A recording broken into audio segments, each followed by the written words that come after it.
Folks, I am getting inundated with calls from patients at home sick with COVID trying to figure out how they can get their hands on Paxlovid. So here's a public service announcement: who needs to get it, what you need to do, and how you can get your hands on it. So what is Paxlovid? It's the first oral antiviral drug for COVID-19 disease. It's actually a combination of two different drugs. The first is a tailor-made antiviral drug for COVID-19 that prevents the virus from replicating. And the second is an older drug that's been around for a long time that actually just helps increase the levels of that first drug.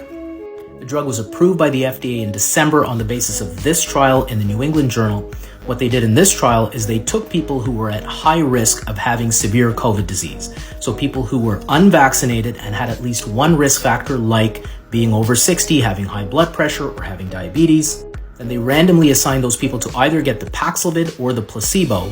And what they found was that the people who got the Paxlovid had an 89% lower chance of ending up in hospital or dying from their COVID-19. That is a massive protective effect, and I would say that this drug is nothing less than a miracle drug, except that it just hasn't been used a lot early on because a lot of places just didn't have a lot of supply.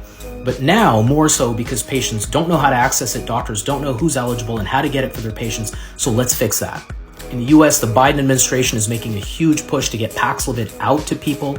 It's about to go from 20,000 distribution locations to 30,000.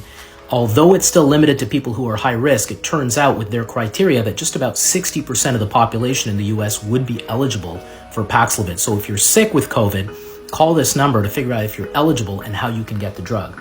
But the number one thing you need to be aware of is that the minute you start having symptoms, the clock starts. The drug is only found to be effective in the first 5 days after symptom onset. So as soon as you start feeling sick, get yourself a COVID test and find out if you actually have COVID.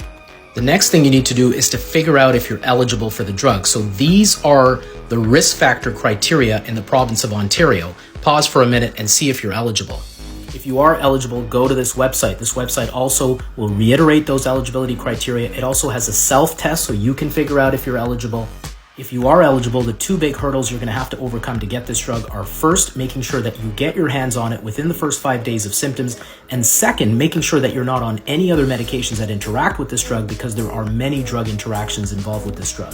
There are two ways you can get this drug in the province of Ontario. The first is to call your family doctor and say, I have COVID. Let them go through the eligibility criteria, figure out if you have any drug interactions, and if not, they'll prescribe it for you, and you go to this website to find the closest pharmacy that carries it. The second option is to go to a COVID assessment center at this website or this phone number, where they will actually test you if you're not tested already, and they will give you the drug in person.